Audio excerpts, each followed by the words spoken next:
Hello, welcome to Souvik film review and analysis. আমি সৌভিক, আর এই ভিডিওতে রিভিউ করব বাংলাদেশ সিনেমা তুফান নিয়ে। তুফান আমি গতকাল সন্ধেবেলায় দেখে এসেছি স্টার মল আইনক্স মধ্যমগ্রাম থেকে সন্ধ্যে 6টা করে শোতে।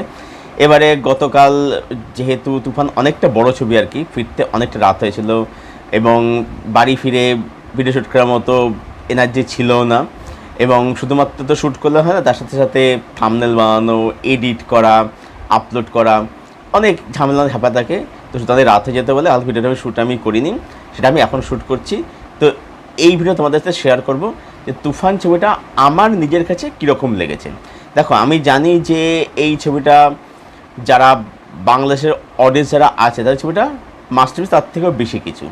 আবার এপার বাংলাতে যারা রয়েছে, সোশ্যাল মিডিয়া যারা থাকে আর কি, তাদের সবার কাছে নেয়, তবে অনেক কাছে দেখতে পাই যে শাকিব খানের কোনো ছবি আসলে তারা সেখানে একটা প্রথমে একটা রিঅ্যাক্ট দিয়ে দেয় আর কি। তো আমি এখানে কোনো পক্ষকেই খুশি করব না, আমি শুধুমাত্র আমার নিজের কাছে কীরকম লেগেছে এটা তোমাদের সাথে ভিডিওতে শেয়ার করব। তো চলো ভিডিও তাহলে শুরু করা যাক। তো তুফান এই ছবিটার গল্পটা আমি এখানে বিশেষ কিছুই বলবো না। এখানে দেখানো হচ্ছে যে তুফান একটা গ্যাংস্টার, যেটা শাকিব খান প্লে করছে, তার উত্থান কীভাবে হচ্ছে, রাইজ অ্যান্ড ফলস মূলত এখানে দেখানো হচ্ছে। এবার যেহেতু মেকার্সরা একটু বেশি কিছু দেখায়নি, সেই জন্য আমি এখানে গল্প বিষয়ে কিছু বলবো না। বাকি গল্প জানতে গেলে তুমি নিকটবর্তী থেকে ছবিটা দেখে ফেলো। পজিটিভ দিক, নেগেটিভ দিক, আমার কাছে এই ছবির জন্য ভালো দিকও রয়েছে, খারাপ দিকও রয়েছে। পজিটিভ দিক কী কী আছে? সবার প্রথমে যে কথাটা বলতে হয়, প্রথম জিনিসটা হচ্ছে যে এই ছবির মধ্যে পরিচালক রায়হান রফি শাকিব খানকে যেভাবে প্রেজেন্ট করেছেন অ্যাজ মাস হিরো, সেটা কিন্তু দেখবার মতো। আমি যে শাকিব খানের ছবি যে দেখেছি অনেক, সেটা আমি একদমই বলবো না, বলে সেটা মিথ্যা কথা বলা হবে, মিথ্যা ফ্যান ক্যাটারিং করা হবে, একদমই না সেটা। আমি শাকিব খান ছবি এই প্রথমে ভালো করে দেখলাম। তো এখানে বলে শাকিব খানকে আমার কিন্তু বেশ ভালো লেগেছে, বিশেষত তুফান চরিত্রে তার কাজ কিন্তু দেখবার মতো। তার মাস প্রেজেন্টেশন বলি, এবার তাকে যে প্রেজেন্ট করেছে, তার লুকস বলি, তার অ্যাটিটিউড বলি, তার সোয়াগ, সেগুলো কিন্তু দেখবার মতো। তার পারফরমেন্স কিন্তু এখানে বেশ ভালো, বুঝলাম যে লোকটার মধ্যে কোয়ালিটি আছে। ঠিক আছে, আচ্ছা, এবার নেক্সট হচ্ছে বলতে হচ্ছে পারফরমেন্স। শাকিব খানের কথা আমি অলরেডি বলেছি, যার কথা বলছে হচ্ছে চঞ্চল চৌধুরী। এই অভিনেতা, এই ভদ্রলোক, তিনি যখন স্ক্রিনে এসছেন, একটা দেশে তিনি বলেন যে দেখো সুযোগ পেয়ে তুফানের খেয়ে দেবো। এবং সত্যি তিনি সেটা কিন্তু অনেক জায়গাতে কিন্তু করেছেন। তিনি এখানে কিন্তু ফাটিয়ে দিয়েছেন, তার অভিনয় এখানে দেখবার মতো তার কাজ। এছাড়াও মিমি বলি, নবিলা বলি, লোকনাথ দে বলি, ফজলুর রহমান বাবু বলি, তারাও কিন্তু তাদের জায়গাতে বেশ ভালো কাজ করেছেন। আচ্ছা, নেক্সট পজিটিভ হচ্ছে যে ছবির লুক অ্যান্ড ফিল। এই ছবিটার মধ্যে যেরকম স্কেল আমরা দেখতে পাই, সেটা কিন্তু বেশ ভালো দেখবার মতো। হ্যাঁ, ডেফিনেটলি কেজিএফ অ্যানিমেল থেকে ইন্সপিরেশন নেওয়া হয়েছে, বা কিছু সিনকে একদম কপি বলা যায়, সেগুলো ইন্সপিরেশন কপি দুটো কিন্তু আলাদা জিনিস। হ্যাঁ, কিছু সিন কপি অবশ্যই করা হয়েছে, কিন্তু সেটা কোথাও গিয়ে কোনো সস্তা কপি কিন্তু মনে হয় না। এবং যেরকম আমরা ক্যামেরার কাজ দেখতে পাই, যেরকম মেকিং, প্রোডাকশন ভ্যালু, সেগুলো কিন্তু অবশ্যই মানে প্রশংসার দাবি রাখে। আমি আবারও বলছি, কেজিএফ অ্যানিমেলের সঙ্গে মিল রয়েছে, কিন্তু সেগুলোকে মিল থাকা সত্ত্বেও সেগুলো কিন্তু কোথাও কিন্তু সস্তা কপি কিন্তু মনে কিন্তু হয় না। ছবির সেকেন্ড হাফ বেশ ভালো, এবং শেষে গিয়ে একটা পোস্ট ক্রেডিট সিন থাকে, যেখানে একটা টুইস্ট থাকে, এটা কিন্তু ছবিটা কিন্তু একটা হাই দেয়। এটাই ছবিটা হচ্ছে মেন হাইলাইট, শেষের যে টুইস্টটা। এবং সেকেন্ড হাফে যেখানে তুফানকে দেখতে পাচ্ছি, সেটা কিন্তু হলে বসে দেখতে কিন্তু বেশ মজা লাগে আর কি। আচ্ছা, নেক্সট হচ্ছে পজিটিভস হচ্ছে ছবির মধ্যে গান ছবির কিন্তু বেশ ভালো হয়েছে। শুরুতে একটা গান থাকে, সেই গানটা আমার অতটা ভালো লাগেনি, সেটা আমার ঠিকঠাক লেগেছে, কিন্তু আমি ফেসে যাই, দুষ্টু কোকিল, লাগে উড়াধুরা, বা তুফান টাইটেলটা সবথেকে ভালো লেগেছে, বেস্ট লেগেছে ওটা। ছবির মধ্যে গান কিন্তু অবশ্যই ভালো, ঠিক আছে, গানগুলো শুনতে হলে বসে শুনতে কিন্তু বেশ ভালোই লাগে, বেশ মজা লাগে আর কি। তো এই ছিল ছবির মধ্যে কী কী আমার কাছে পজিটিভ পয়েন্ট মনে হয়েছে। এবারে যদি ছবির মধ্যে নেগেটিভ পয়েন্ট কী লাগলো আমার কাছে, এই ছবির মধ্যে যেটা নেগেটিভ সেটা হচ্ছে যে ছবির ফার্স্ট হাফ আমার কিন্তু অতটা ভালো লাগেনি। মানে আমি হলে গেছি শাকিব খানকে অ্যাজ তুফান দেখতে, তুফান হিসাবে দেখতে, কিন্তু একদম প্রথম শটটা বাদ দিয়ে তুফান ক্যারেক্টারটা ফার্স্ট হাফে অনেকক্ষণের জন্য থাকে না। আমরা শাকিব খানকে দেখছি, থাকে না। এবারে এই যে বিল্ড আপে এতটা সময় দেওয়া হচ্ছে, যেটা একটা মেন স্ট্রিম মাস মুভির ক্ষেত্রে এতটা বিল্ড আপ কিন্তু প্রযোজ্য নয়। মানে এখানে যেটা করতে হতো সেটা হচ্ছে যে একদম তাড়াতাড়ি করে ক্যারেক্টারটাকে বিল্ড আপ দিয়ে টু দ্য পয়েন্ট রেখে মেন পয়েন্টগুলো দিয়ে বিল্ড আপ দিয়ে ক্যারেক্টারটাকে ইন্ট্রোডিউস করে দাও। বাকি হিসেবে দর্শক তুফানের খেলা দেখবে, তুফান দেখবে, একদম তুফানকে দেখবে, সেটা এখানে হয় না।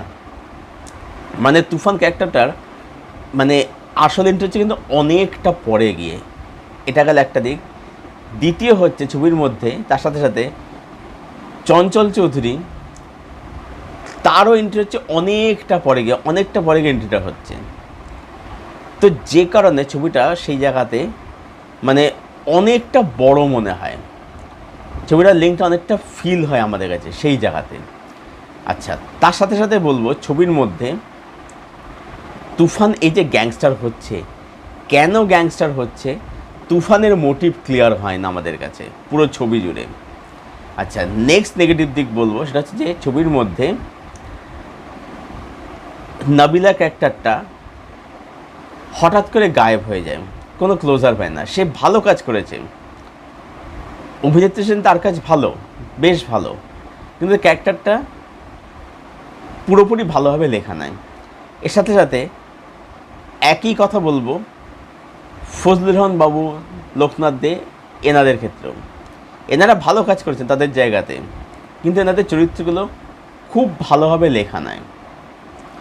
আচ্ছা, এবারে আসি ছবির যেটা মেজর সমস্যা, সেটা হচ্ছে যে ছবিটা ভীষণভাবে অরিজিনালিটির অভাবে ভোগে।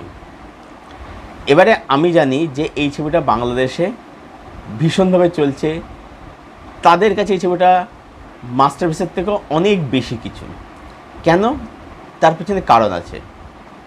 কারণ হচ্ছে যে এই ছবির মধ্যে শাকিব খানকে যেভাবে আমরা দেখতে পেয়েছি, সেটা সেখানকার অডিয়েন্স, ইনফ্যাক্ট আমরাও আগে এরকম দেখিনি, তাকে প্রেজেন্ট কখনো করেনি। আমি তার ছবি কিছু ক্লিপ দেখেছি, তাদের বলছে সে শাকিব খান সেখানে খুবই ট্র্যাশ ছবি করে, এবং তার সেখানে দর্শক সেগুলোকে হিট করিয়েছে, কারণ যেহেতু মেগাস্টার, তার একটা ফ্যান ফলোয়িং আছে, তো হিট করিয়েছে। কিন্তু যে তাকে এর থেকেও আরও বেটার কোয়ালিটিতে দেখেছে, সেখানকার অডিয়েন্স সেটা দেখে রীতিমতো পাগলা হয়ে গেছে, একদম ছিটকে গেছে যাকে বলে, একদম সেটা হয়েছে। এবারে বিষয়টা হচ্ছে যে এরকম ছবি এর আগে কখনো সেখানে হয়নি, দেখেনি বলাটা ভুল, কিন্তু হয়নি এরকম স্কেলের ছবি। কিন্তু প্রবলেমটা কি? প্রবলেমটা হচ্ছে যে যখন আমি ছবিটা এখানে বসে দেখছি, ইন্ডিয়াতে বসে দেখছি, ওয়েস্ট বেঙ্গলে বসে দেখছি, ওয়েস্ট বেঙ্গল ইন্ডিয়ার তো অংশ অবশ্যই দেখছি, তখন আমি দেখছি যে ছবিটার মধ্যে ভারতীয় সিনেমার অনেক রেফারেন্স, ইন্সপিরেশান, ইনফ্যাক্ট ডাইরেক্ট কপিও রয়েছে। সেটা কখনো কেজিএফের ন্যারেটিভ স্টাইল রাখা হচ্ছে, অ্যানিমেলের বিজিএম ইউজ করা হচ্ছে।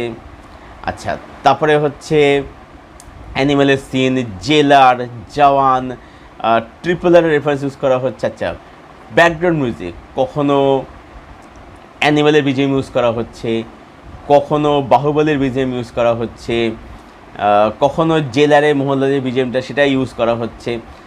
এরকম বিভিন্ন কোনো সেক্রেট গেমসে বিজিএম ইউজ করা হচ্ছে, এরকম অনেক জায়গা থেকে বিজিএম নিয়ে এখানে ছবির মধ্যে ইউজ করা হয়েছে।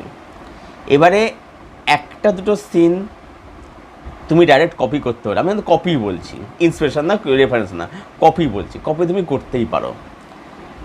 কিন্তু তাই বলে একটা গোটা সিনেমায় অধিকাংশ ছবিটায় যদি তুমি এখান সেখান রেফারেন্স নিয়ে চালাও, তখন সে ছবির মধ্যে যে এসেন্স, যে অরিজিনালিটিটা তখন কিন্তু হারিয়ে যায়, সেটা থাকে না, তখন সেটা কিন্তু একটা অরিজিনাল ছবি বলে মনে হয় না। এখানে আরেকটা বিষয় আমি বলার আছে, সেটা হচ্ছে যে সোশ্যাল মিডিয়াতে এই ছবিটাকে নিয়ে খুব বাওয়াল হচ্ছে। সব বাংলাদেশের দর্শক নেয়, তবে কিছু দর্শক যেটা বলছে সেটা হচ্ছে যে এপার বাংলা দর্শকরা শুধুমাত্র সিরিয়াল দেখে, তাদের তুফানের মতো ছবি দেখার মতো টেস্ট বা রুচি বা সেন্স তাদের নেই। এবারে এই কথার সাথে আমি আংশিকভাবে সহমত। কেন? হ্যাঁ, এটা ঠিক যে এপার বাংলা দর্শক সত্যি মানে যারা বাংলা সিনেমা দেখে তার সত্যি সিরিয়াল ধর্মী কাজটা তার কিছু দেখতে চাইছে না। এখানে দর্শকের দোষ অবশ্যই আছে, আমি এটা এগ্রি করছি। কিন্তু তাই বলে এখানকার দর্শক মেইনস্ট্রিম একেবারেই দেখে না, তাদের রুচি নেই, আমি এই কথার সাথে এগ্রি করি না। কেন করি? তার কারণ হচ্ছে যে আমাদের এখানে পাঠান, জওয়ান, ওয়ার এই ছবিগুলো বা ইনফ্যাক্ট ওটিটিতে আসার পরে বিক্রম বলি, লিও বলি, সেগুলো কিন্তু খুব ভালো বিজনেস কিন্তু করেছে ওটিটির ক্ষেত্রে আর কি। সুতরাং বা RRR বলি, বাহুবলী 1-2 বলি, সেগুলো কিন্তু খুব ভালো বিজনেস করে গেছে কলকাতা থেকে। তাহলে আমাদের এখানে দর্শক বাংলা মেইনস্ট্রিম কেন দেখে না? তার কারণ হচ্ছে যে এই যে সেফ ফর্মুলা রিমেক করে যাওয়া, এর ফলে সেই বিশ্বাসটা ট্রাস্ট অডিয়েন্সে চলে গেছে আর কি। সুতরাং এটাই বলতে হয় যে বাংলা কমার্শিয়াল ছবি নিশ্চয়ই সেই জিনিসটা প্রোভাইড করতে পারছে না যেটা একটা বলিউড সিনেমা, একটা সাউথ সিনেমা প্রোভাইড করতে পারছে।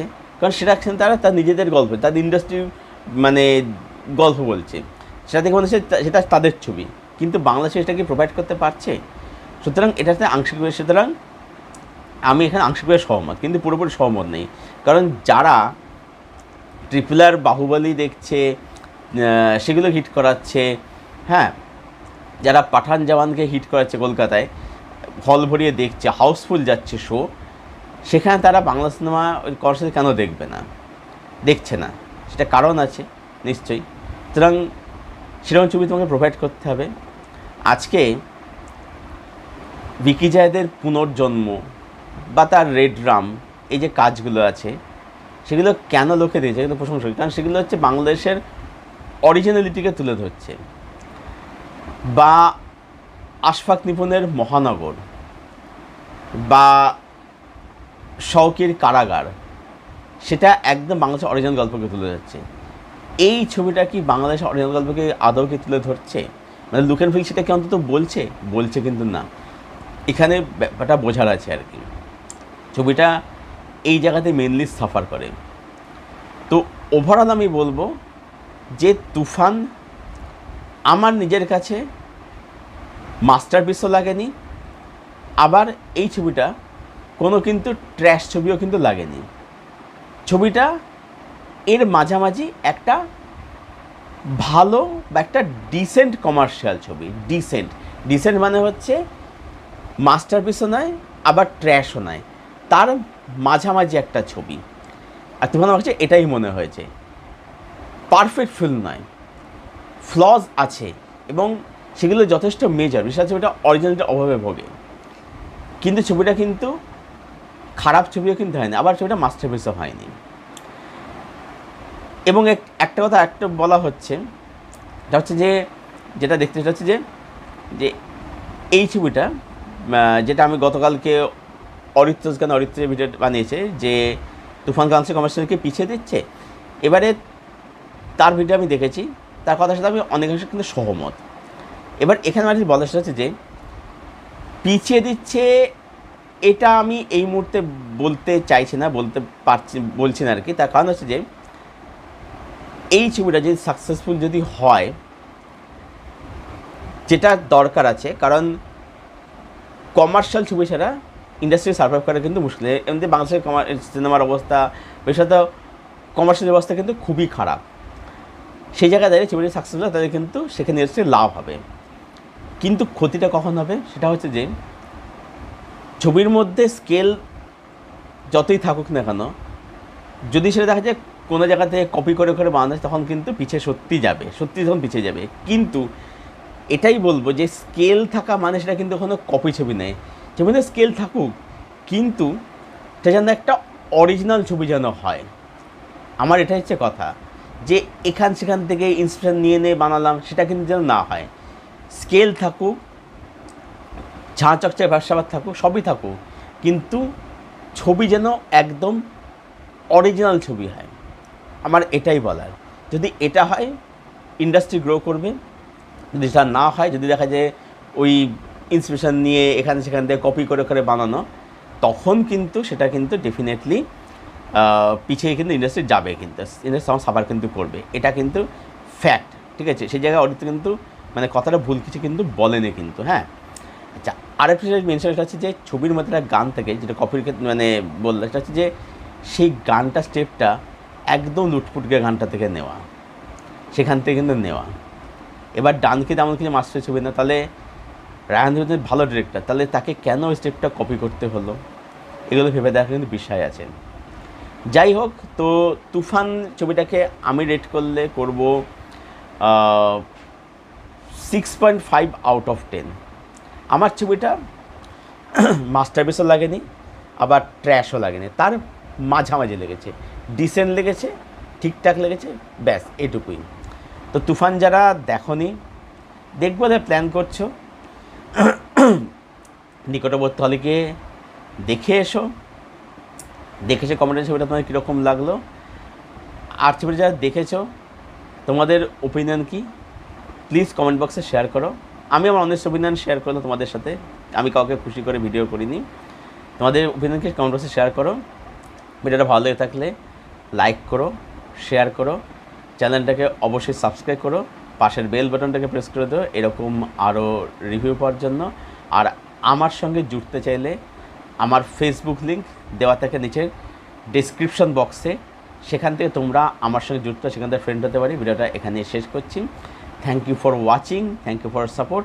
দেখা হচ্ছে আবার তোমাদের সাথে পরের কোনো ভিডিওতে। Till then, tata.